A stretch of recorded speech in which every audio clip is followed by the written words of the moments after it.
Samedi 27 mai 2023, il fait un soleil éclatant dans les ciels de Kinshasa, capitale de la République démocratique du Congo. Convoqué par décision de l'autorité morale de ce parti, le professeur Claude Nyamugabo Baziboué depuis le mois de février dernier, le Front pour un Congo nouveau FPCN, parti membre de l'Union sacrée de la nation, tenait son tout premier congrès ordinaire. Un événement majeur qui intervient à la veille d'un processus électoral qui s'annonce très disputé et fortement attendu d'ici la fin de l'année 2023 en cours.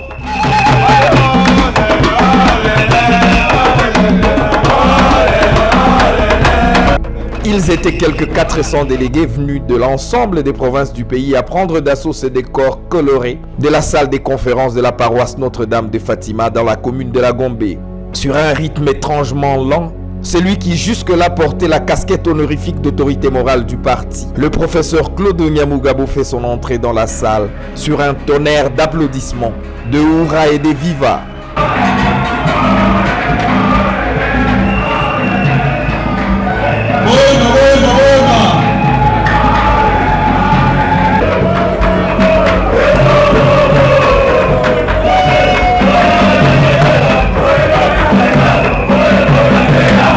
Au premier rang, le plus haut représentant des partis amis, membre de l'Union sacrée de la nation, aligné aux côtés des membres du bureau politique du FPCN, venus de Gbadolit, de la Lomami, de Kolwezi, de Bukavu, de Goma, de Mbujimaï, de Kabinda, de Matadi, de Chirunga, de Mweneditu, de Lubumbashi, Kalemi, Uvira et bien sûr de la ville-province de Kinshasa.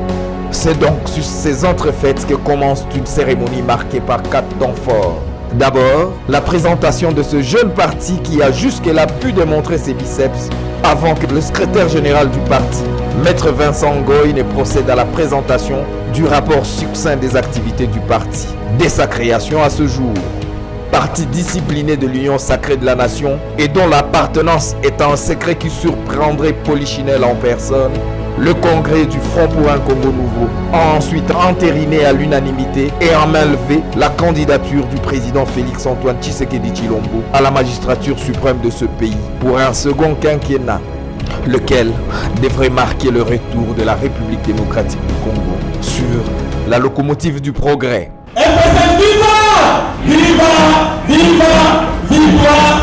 Félix Tshisekedi, président, Claude Nyamugabo, président national du parti.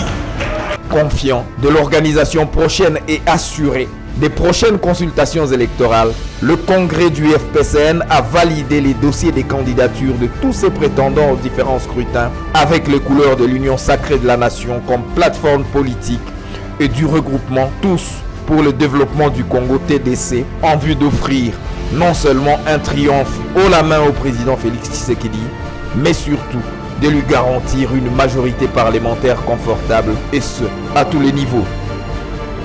Pendant ces temps, les moments solennels approchent.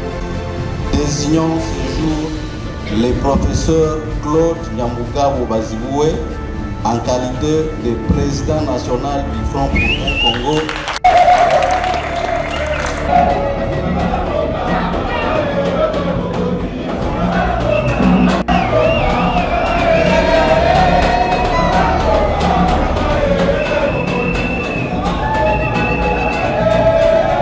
La plus haute autorité politique du FPCN, Claude Nyamugabo s'avance alors à parlant à la tribune où il est investi en sa qualité de guide éclairé des masses laborieuses. Le travail étant le mot-clé pour le développement du pays, plaçant l'homme au cœur de toute action, singulièrement la jeunesse et les femmes, véritables moteurs du progrès social, comme il va d'ailleurs le préciser dans son allocution sur un ton véritablement patriotique.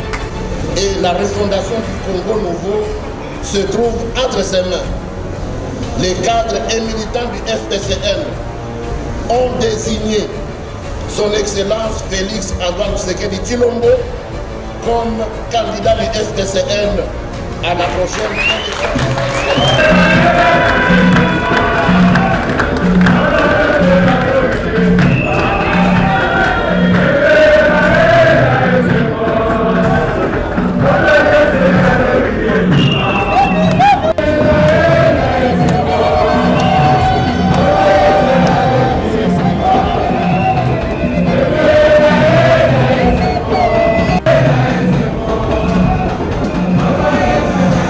devant cet homme devenu désormais l'un des symboles émouvants du courant social-démocrate de la République démocratique du Congo, Claude Nyamugabo voit alors ses pairs, chefs des partis, se bousculer au portillon pour saluer son œuvre. Bon vent à toutes les instances et à tous les dirigeants de ces partis qui a la même histoire que le nôtre, presque même âge, presque même parcours, presque même objectif pour gagner ensemble. Nous gagnerons ensemble et nous allons gagner ensemble. C'est sur cette image qui sonne comme le résumé de cette entrée triomphante dans les girons des grandes formations politiques de ce pays continent que s'achève cette cérémonie aux allures d'un véritable couronnement avec en toile de fond la réélection haut la main du président Félix Antoine Tshisekedi Tshilombo à la tête du pays. Et l'Union sacrée de la nation, notre plateforme politique, tient à l'organisation des élections. Nous nous sommes pressés de donner un deuxième mandat à notre candidat Félix Tshisekedi. La CENI, nous constatons tous qu'elle fait correctement son travail. Elle vient de transmettre par le biais du vice-premier ministre à l'intérieur l'avant-projet de loi pour permettre de désigner les circonscriptions électorales ainsi que le nombre de députés, tant nationaux que provinciaux. La CENI fait donc son travail et nous attendons de pied ferme que l'Assemblée nationale examine très rapidement ce projet de loi en vue de doter notre pays de cette loi et cap donc vers l'enregistrement des candidats en juin 2023, cap vers les élections en décembre 2023.